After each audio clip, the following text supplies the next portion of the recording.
Ngopi, ngobrol penuh inspirasi. Startup Life, pengalaman kerja di ruang guru. Apa kabar nih? Semoga baik-baik saja ya. Malam minggu ini lagi pada ngapain nih?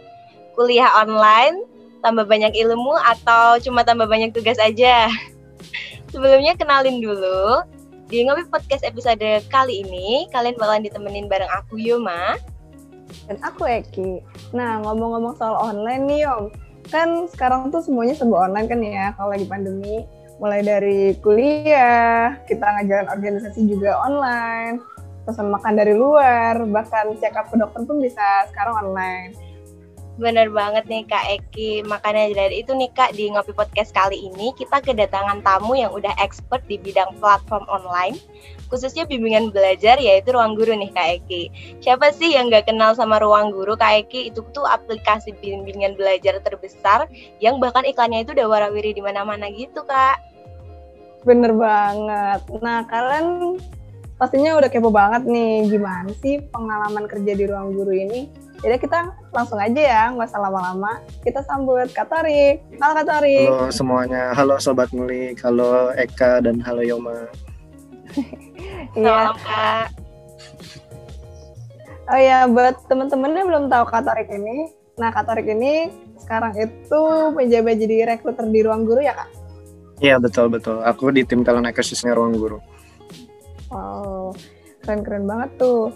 Nah, Kak, boleh cerita nggak nih Kak mengenai aktivitas Kakak, mengenai riwayat pendidikan, aktivitas saat ini, atau mungkin bisa di-spill nih Kak, personal life Kakak.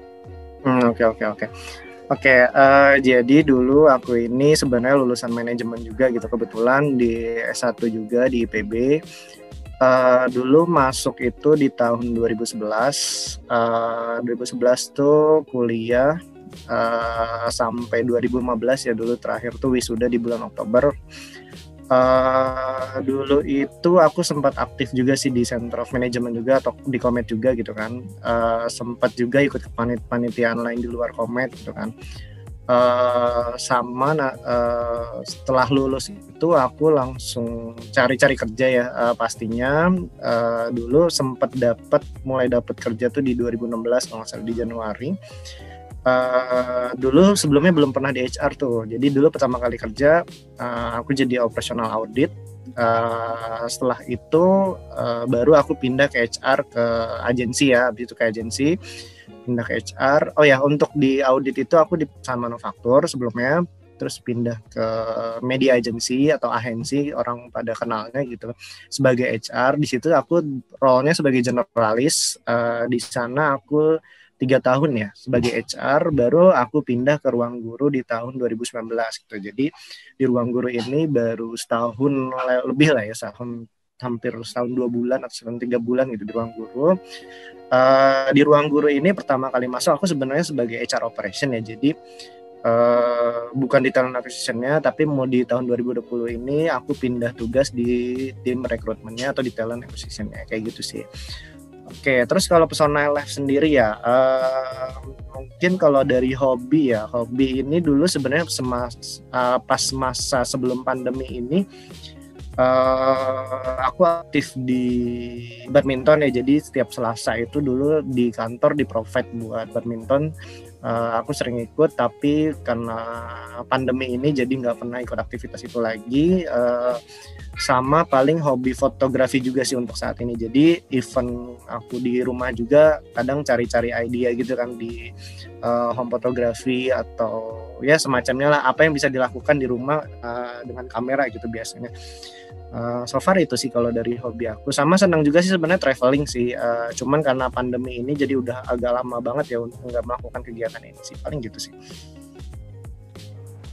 Kakak ini kan tadi lulus terus habis itu cari-cari kerja gitu kan ya Kak. Kalau boleh tahu nih Kak, penasaran banget kenapa sih alasan Kakak milih buat kerja di perusahaan startup, terutama di Ruang Guru gitu Kak. Padahal kan kita tahu kalau perusahaan startup tuh masih merintis gitu ya Kak. Alasannya kenapa tuh Kak? Oke, dulu sebenarnya aku pernah sempat kerja di korporat ya, sebenarnya perusahaan yang lebih established gitu kan. Nah, Dulu itu pas aku memutuskan untuk resign itu karena ngerasa harus belajar lebih ya. Jadi di umur segitu ngerasa kayak ilmunya ada yang kurang nih, kayaknya harus ngegenjot lah ibaratnya ilmu yang didapat, dan akhirnya memutuskan untuk memilih startup yang dimana dulu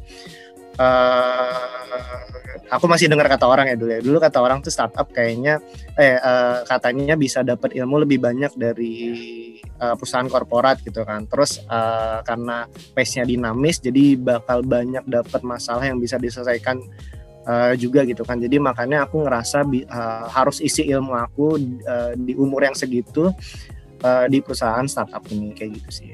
Dan so far ternyata benar apa kata orang gitu kan. Ternyata startup ini banyak banget ilmunya yang bisa diserap, dan banyak banget puzzle-puzzle yang harus bisa diselesaikan di sini gitu kan. At least aku bisa ngasilin beberapa output gitu sih, target aku pada saat itu kayak gitu sih. Kan kakak bilang tadi kalau misalnya kerja di startup itu bakal dapat ilmu yang lebih banyak ya kak, daripada yang di perusahaan yang udah multinasional atau yang udah terbangun dari lama banget gitu. Nah, iya benar. Mungkin teman-teman sobat ngulik semua ada yang tertarik nih buat kerja di Ruang Guru. Kira-kira persyaratan kerja di Ruang Guru serta skill dan persiapan apa aja sih kak yang perlu dimiliki nih buat teman-teman sobat ngulik di rumah? Oke. Jadi sebenarnya kalau persyaratan kerja sama skill itu tergantung ya. Jadi kan marketing sama finance tuh pasti bakal beda gitu ya requirements-nya gitu antara skillnya sama syarat kerjanya gitu ya. Nah, paling aku bakal recap in general aja ya. Jadi karena ini startup ya, biasanya kita nyari orang-orang yang masih punya semangat buat belajar gitu kan. Motivasinya emang benar-benar pengen nambah ilmu gitu. Terus biasanya punya passion sama pekerjaan yang pace-nya lebih dinamis gitu kan, dan dia mau terbiasa atau pernah terbiasa sama pekerjaan yang dinamis ini gitu kan. Biasanya aku cari yang kayak gitu, terus kita cari yang kayak gitu, terus biasanya kita ini lebih tertarik sama orang-orang yang banyak ide gitu kan, karena pasti bakal banyak banget di startup itu yang namanya permasalahan gitu kan. Otomatis kita bakal cari orang yang punya ide, punya kreativitas tinggi supaya bisa membantu juga gitu kan dalam brainstorming masalah-masalah yang akan kita hadapi gitu kan, sama punya punya daya juang yang tinggi juga gitu. Dia orangnya struggle terus tough juga kayak gitu sih. So far itu sih kalau dari syarat sama skill generiknya ya. Terus tadi apa lagi pertanyaannya, aku lupa. Persiapannya. Oke, persiapannya paling ya itu aja sih, mental ya terutama ya, karena kan kita bakal banyak menghadapi masalah yang kompleks gitu ya, dan itu tuh nggak nentu gitu. Kadang di bulan ini masalahnya bisa A, B, C gitu, tapi kadang bulan depan cuman A aja gitu. Paling itu sih paling yang perlu dipersiapin kayak mental. Terus ya intinya harus bisa maintain waktu juga sih, atau mau belajar untuk maintain waktu kayak gitu sih. Begitu juga ya, jadi agak kompleks gitu. Iya benar. Jadi kira-kira boleh nggak sih ini kak di-spill gitu buat sobat ngulik tahapan-tahapan seleksinya kalau di Ruang Guru? Oke, tahapan seleksi di Ruang Guru ini sebenarnya beda-beda juga ya. Tadi tergantung posisi yang kita prosesnya apa gitu kan, atau yang kita apply ini apa nantinya gitu kan. Nanti sobat ngulik misalkan nge-apply untuk posisi A, dan sobat ngulik yang lain gitu nge-apply untuk posisi B, itu beda pasti prosesnya gitu kan. Tapi in general biasanya itu kita ada proses HR interview, terus ada user interview setelahnya gitu kan, terus ada reference check juga, dan biasanya kita di sela-sela tahap HR interview sama user interview itu kita ada yang namanya tahapan psychological test atau tahap general aptitude test gitu, dan atau tahap-tahap tes lainnya gitu kan. Dan itu biasanya nggak menentu sih, kadang sebelum HR interview, kadang setelah HR interview, kadang setelah user interview, tergantung posisinya yang diambil gitu kan. Kadang tes juga bisa jadi alat initial screening kita buat orang ini diloloskan untuk tahap pertamanya tahap pertamanya rekrutmen kita sih, kayak gitu sih kalau in general ya. Nih kak, mau nanya nih kak. Itu berarti kalau misalnya beda posisi, apakah ada tahapan seleksi yang dibedain gitu kak? Iya beda. Aku ambil contoh gini ya. Misalkan kamu mau apply untuk posisi HR gitu ya. HR operation sama misalkan untuk master teacher gitu. Itu kan mereka punya kompetensi yang beda-beda ya. Jadi untuk master teacher itu biasanya kita butuh yang bisa menguasai kelas gitu kan. Atau punya pengalaman ngajar yang banyak gitu kan, atau mungkin punya wawasan juga yang luas gitu untuk mata pelajarannya. Dan misalkan untuk HR kita butuh orang yang bisa memanage orang lah, atau punya pengalaman juga di background juga di HR di beberapa tempat gitu kan. Nah itu dan HR itu misalkan kita butuh orang yang yang tough lah ibaratnya, karena harus menghadapi orang lain kan. Nah itu pasti tahapan tesnya beda. Kayak misalkan untuk menguji kekuatan mental seseorang atau daya tahan orang terhadap pressure gitu. Misalkan di HR ini perlu ada tahapan namanya tes Kraepelin misal gitu kan. Terus kalau misalkan di master teacher karena kita mau cari wawasannya gitu, atau mau ngelihat wawasan ini wawasan kandidat ini sejauh apa gitu kan, ada yang namanya nanti tes untuk mata pelajarannya gitu kan, atau tes nanti biasanya ada tes bikin soal juga gitu kan, atau bahkan kita ada yang namanya tahapan micro teaching juga gitu. Jadi benar-benar berbeda tergantung kompetensi yang kita butuhkan gitu. Kayak gitu sih paling. Jadi nggak bisa dibandingin satu-satu sih. Jadi nggak memang benar-benar harus diulik berdasarkan kebutuhan yang kita mau gitu. Atau even sama-sama posisi leadership pun misalkan butuh HR manager atau misalkan sama legal manager deh yang agak mepet dikit gitu ya.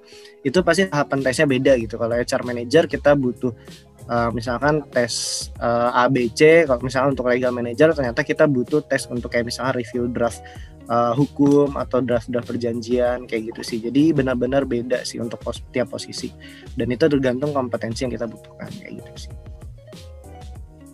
Oke gitu ya Kak, berarti emang berdasarkan perannya masing-masing gitu ya Kak seleksinya. Yes, benar. Terus tadi aku ada satu pernyataan dari Kak Torik yang bikin aku kayak penasaran banget gitu. Kak Torik bilang kan Kak Torik pengen dapat pengalaman lebih banyak gitu ya Kak di startup. Nah, padahal kalau lebih banyak pengalaman itu pasti juga lebih banyak struggle ya Kak. Nah, aku pengen tahu nih suka dukanya Kakak di startup tuh kayak gimana. Terus sekarang juga Ruang Guru udah jadi platform yang terkenal, yang besar gitu. Apa sih perbedaannya waktu dulu awal masih merintis sama sekarang udah besar, udah sukses, itu gimana Kak? Oke, paling gini sih kalau suka dukanya ya. Kalau sukanya kebetulan kita dapat lingkungan kerja yang yang fleksibel ya. Jadi nggak kaku lah ibaratnya, kalau beda sama kalau kita kerja misalkan di BUMN atau misalkan kerja di pegawai negeri sipil gitu ya. Itu kan aturannya baku banget ya, atau formal banget ya. Kalau di bank juga seperti itu kan. Tapi kalau di sini kita lebih fleksibel sih. Jadi kalau mau makan di jam kerja pun silahkan gitu kan, tapi yang penting kerjaan beres gitu kan. Terus kerja tetap sih harus memenuhi 8 jam itu dalam satu hari, tapi yang jelas kita nggak dibatasi kayak gimana ya, kayak pokoknya selama kerja kamu nggak boleh ABC gitu, nggak sih. Kita fleksibel, mau makan atau mau di sela-sela pekerjaan mau main game dulu itu nggak masalah gitu. Yang penting nanti harus menyelesaikan pekerjaan gitu kan. Jadi fleksibel. Terus funnya juga dapat. Kita biasa banyak event-event kayak misalkan main bareng gitu. Sama pernah juga dulu beberapa bulan yang lalu sih, kayak kita featuring sama Tiket main Mobile Legends bareng gitu kan. Terus biasanya kita juga ada hari-hari spesial gitu, misalnya ada breakfast day, terus juice day gitu kan selama pandemi. Terus sebelum pandemi gitu kan. Terus enak, lingkungannya juga enak untuk diajak diskusi sih. Jadi karena kita sama-sama menghadapi masalah gitu, saling brainstorming juga gitu, saling koreksi juga satu sama lain seandainya harus saling introspeksi gitu kan. Terus saling support lah ibaratnya, kalau misalkan lot si A udah banyak nanti dibantu sama si B gitu, atau si lot si C banyak nanti dibantu sama A atau B gitu kan. Jadi benar-benar kayak rasa kompetisi itu nggak banyak dirasain gitu, malah yang ada rasa saling supportnya di dalam pekerjaan kayak gitu sih. Cuman paling dukanya ya karena kita menghadapi lingkungan yang dinamis ya, jadi ya kadang ada aja kerjaan yang tiba-tiba harus numpuk dan harus selesai di saat itu juga bahkan gitu kan, atau misalkan mengambil waktu weekend juga gitu. Tapi yang jelas dulu sih memang banyak banget yang ngabaikan ngambil kerjaan tuh yang dadakan gitu, atau mengambil weekend yang banyak gitu. Tapi untuk saat-saat ini nggak terlalu sih, maksudnya udah lebih stabil lah. Jadi nggak banyak pekerjaan yang mengganggu aktivitas kita kayak gitu sih. Kalau buat kakak sendiri nih, menurut kakak kendala utama kerja di startup industri itu apa, Kak? Kendala utama, paling itu sih, buat beberapa orang mungkin ya ada kendala ketika manage waktu sih. Jadi di startup itu, misalkan hari ini ada masalah, hari ini selesai, bisa jadi sorenya nanti ada masalah lagi gitu kan, atau besok paginya ada masalah lagi. Nah, paling mungkin untuk beberapa orang yang belum bisa menghandle waktu atau menghandle pekerjaan gitu, atau memanage lah ibaratnya bahasanya gitu, mungkin agak kesulitan ya, karena dengan pekerjaan yang tiba-tiba atau masalah yang tiba-tiba datang gitu. Tapi kalau nanti udah terbiasa juga jadinya nggak masalah sih. Paling itu aja sih kalau dari segi kendalanya ya. Jadi berarti harus bisa memanage waktu gitu ya, Kak? Ya, jadi emang benar-benar ladang untuk belajar kita buat manage waktu gitu, untuk manage pekerjaan juga gitu, dan harus tegas juga gitu kan sama diri sendiri, kalau waktu ini sampai ini kita harus kerja, misalkan kalau waktu berikutnya kita harus melakukan kegiatan lain kayak gitu sih, biar lebih biar lebih rapi aja sih, biar balance juga gitu kan. Kayak gitu. Kalau menurut pendapat kakak nih tentang masih adanya stigma di mahasiswa kalau misalnya kita kerja di startup company itu work life balance-nya agak kurang nih, Kak, gimana, Kak? Oke, work life balance sebenarnya tergantung ya sama orang yang menjalani gitu ya. Kalau dari aku sendiri sih, gimana caranya aku bekerja tapi aku bisa balance dalam menjalani sebuah profesi ya. Jadi misalkan jam kerja aku sih biasanya jam kerja aku benar-benar batasin gitu, dari jam segini sampai jam segini aku benar-benar fokus kerja. Kalau misalkan ada masalah yang harus bisa diselesaikan hari ini, ya nggak apa-apa lah, takes time misalkan setengah jam atau 1 jam lebih gitu, tapi kalau bisa jangan lebih dari itu. Tapi kalau misalnya ada masalah yang bisa diselesaikan besok, ya nggak apa-apa sih ditunda ke besok, tapi yang jelas itu harus selesai sih. Dan setelah itu ya aku mulai kayak cari-cari misalnya kegiatan yang lebih buat refreshing diri ya kan setelah kerja gitu kan, kayak misalkan nonton YouTube ataupun streaming apapun gitu kan. Yang jelas kalau misalkan terkait work life balance itu tergantung masing-masing pribadi. Kalau dari kita pinter manage waktunya, menurut aku sih seimbang-seimbang aja. Atau mungkin ada tipikal orang yang workaholic ya gitu kan, jadi misalkan sebenarnya dia dengan kerja itu jadi senang gitu kan, itu kan sebenarnya balance juga tuh buat dia gitu kan. Jadi ya itu benar-benar tergantung sama masing-masing orang sih kalau menurut aku ya, kalau work life balance. Jadi nggak bisa kita pasang generalis, oh ini work life balance-nya kacau nih kalau kerja di sini.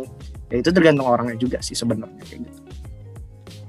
Iya nih, Kak. Kak Tori tadi kan juga bilang nih ada waktu sebelum pandemi ada event-event tertentu nih, Kak. Iya, benar. Kalau sekarang pandemi itu gimana, Kak? Maksudnya apakah kerjanya jadi berbeda, pola kerjanya beda, terus kayak pendapatan dari si ruang guru ini juga meningkat atau seperti apa, Kak? Penasaran nih. Oke, kalau misalkan pola kerja selama pandemi ini sebenarnya nggak ada perbedaan banget ya kalau buat aku ya, karena sebenarnya selama aku sebelum pandemi pun kerjanya juga by online gitu, kayak interview juga by Google Meet terus gitu kan. Terus kita punya file di satu cloud pakai Google juga gitu kan, di provide dari Google juga. Jadi kalau misalnya kerja dimanapun itu nggak masalah buat akses data, karena cloudnya di provide sama Google. Jadi as long as kita punya model internet atau model laptop gitu, kita bisa kerja dimanapun itu. Jadi buat aku kalau kerja ini ngerasa kayak cuma pindah tempat aja, tapi pekerjaan masih sama gitu kan. Dan jam kerja pun kita harus manage sendiri juga gitu kan. Cuman paling bedanya, yang dulu biasa mungkin bisa tektokan langsung gitu sama teman-teman di kantor, kalau sekarang mungkin jadi by chat gitu kan, jadi mungkin agak Kendalanya di situ aja sih, paling kayak nggak bisa sosialisasi lebih gitu sama teman kantor gitu. Paling gitu sih kalau misalkan dari pola kerja selama pandemi dan sebelum pandemi ya. Kalau dari pendapatannya Kak? Oh, kalau pendapatannya dari ruang guru gimana ya? Aku nggak bisa banyak bilang soal ini ya, soalnya aku juga nggak mantau langsung terkait ini. Tapi yang jelas selama ini kita masih sustain ya, maksudnya ruang guru pun masih menjalani kegiatan bisnis secara normal gitu kan. Kalau di tempat lain kan banyak kayak efisiensi karyawan gitu kan, atau kayak stop hiring gitu kan. Tapi so far selama ini kita sampai saat ini pun kita masih buka hiring besar-besaran gitu buat menjadi karyawan kita. Jadi aku rasa kalau dari segi pendapatan kita masih masih stabil lah, maksudnya masih bisa menjalani bisnis gitu dengan keadaan normal sih kayak gitu. Karena kan memang sebenarnya ini kan platform online ya, jadi sebenarnya banyak juga kebutuhan dari siswa-siswa ataupun dari pekerja gitu kan, karena produk kita nggak cuma buat pelajar aja, tapi produk kita juga disediakan buat karyawan atau mungkin buat teman-teman yang mau ngelatih soft skill juga ada tuh, nama platformnya Skill Academy gitu kan. Nah jadi sebenarnya ini benar-benar platform online yang bisa dikonsumsi sama banyak publik kan, dan bahkan harusnya bisa jadi lebih produktif gitu kita di rumah dengan mengkonsumsi training-training yang ada di ruang guru ataupun dengan kegiatan belajar online yang ada di ruang guru. Jadi so far sebenarnya bisa menjadi kebutuhan buat sobat ngulik nih di rumah kalau untuk mengakses platform-platform online ini untuk masa-masa saat ini kayak gitu sih. Kayak gitu paling. Ya Kak, aku juga pernah pakai Skill Academy dan emang ampuh banget sih. Oke, ambil apa dulu nih topiknya? Ambil di Skill Academy. Itu yang wawancara kerja. Oh, wawancara kerja. Yang dari Iman Usman. Oh iya. Dari CPO kita langsung berarti ya pemateri. Iya. Ini Kak mengenai kalau aku tadi penasaran nih, kan tadi Kakak bilang kalau misalnya pagi hari misalkan masalahnya apa, sore hari nanti ntar masalahnya beda lagi. Kira-kira itu hampir sama nggak sih Kak kayak pas lagi kakak masih jadi mahasiswa gitu? Atau jadinya misalnya jadi nggak kaget? Oke. Ya itu benar banget sih, ketika kita menjalani organisasi itu mungkin nggak beda jauh ya sama kerja di startup. Jadi kayak tiba-tiba misalkan dari pihak ketiga gitu, kayak misalnya dari sponsor tiba-tiba gagal buat ngasih sumbangan lah ibaratnya gitu kan di hari itu juga, terus besoknya ternyata vendor acara ada problem juga gitu ya, kurang lebih permasalahannya sama gitu kan, sama kegiatan kampus, cuman bedanya kalau di dunia kerja ini kan lebih kompleks ya. Kalau di dunia kampus kan masih seputar kegiatan dari kampusnya aja gitu kan. Tapi kalau misalkan ditanya bentuknya sama atau enggak gitu ya, kurang lebih sama sih dari pace permasalahannya seperti itu kayak gitu. Oh iya bener, berarti relate banget, lumayan agak relate ya Kak. Bener. Kalau misalnya ngomong-ngomong soal hobi Kakak nih Kak, tadi kan ada fotografi, ada traveling, terus ada apa lagi Kak, satu lagi Kak? Badminton juga. Oh ya badminton. Mungkin kan ada yang masih pas lagi Kakak pas masih jadi mahasiswa sampai sekarang udah kerja, itu ada kayak perbedaan signifikan sih Kak buat hobinya gitu? Atau ada yang terganggu atau gimana Kak? Oke, paling yang keganggu ya itu aja sih, hobi badmintonnya yang biasanya tiap Selasa main gitu kan, semenjak pandemi jadi nggak pernah main lagi gitu kan. Itu sih paling kendalanya. Kalau misalkan hobi-hobi lain sih, traveling juga kita nggak boleh kemana-mana juga ya, jadi mungkin agak tertunda juga hobi itu gitu. Tapi kalau misalnya untuk fotografi sebenarnya bisa banyak dieksplor, baik itu di rumah maupun di luar rumah gitu kan. Jadi kalau dari itu nggak masalah sih harusnya ya. Kayak gitu. Kan kata Kakak tadi tetap produktif gitu dia di rumah Kak. Itu gimana sih Kak caranya Kak? Oke, tetap produktif di rumah ya. Ya paling gini sih, kayak apa ya? Ngerasa kalau di rumah itu kadang kalau diem juga kan bosen ya.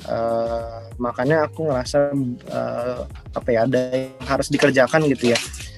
supaya nggak ngerasa bosen atau gimana gitu. Jadi ya mungkin cari-cari kegiatan yang lebih nambah insight sih biasanya, kayak misalkan home photography tadi gitu kan, itu kan nambah ilmu baru gitu. Terus misalkan cari-cari isu-isu di YouTube juga gitu. Isu-isu ini lebih ke yang nambah insight ya, kayak misalkan idea buat home decor gitu kan, atau misalkan idea untuk fotografi juga gitu kan, atau idea-idea lain yang banyak di YouTube kan. Sebenarnya banyak tuh ya informasi-informasi di YouTube, dan itu bisa diekspor juga sih, kayak atau misalkan kita bisa lihat cover-cover orang lain nyanyi atau apa, itu kan lumayan produktif juga sebenarnya gitu kan ya, daripada cuma diem aja gitu kan. So far itu aja sih paling. Kalau misalkan dari tipsnya paling ya buat nambah produktif ya, gimana caranya kita ngehandle waktu itu nggak kebuang aja sih paling gitu. Wah, berarti work-life balance-nya ini banget ya Kak, sangat balance. Ya, semoga ya. Oh iya Kak, tadi kan Kakak juga bilang kalau misalnya dulu waktu ikut di organisasi kemahasiswaan sama waktu di startup tuh nggak beda jauh gitu, masih relatable gitu. Kalau menurut pendapat Kakak sendiri nih, sebagai seorang lulusan manajemen, nah apa sih manfaat yang udah Kakak dapetin selama Kakak udah di manajemen, udah lulus dari manajemen, itu manfaatnya apa aja nih Kak, di kehidupan kerja, terus di aktivitas sehari-hari gitu, gimana Kak? Oke, kalau di manajemen ini sebenarnya manfaatnya banyak ya.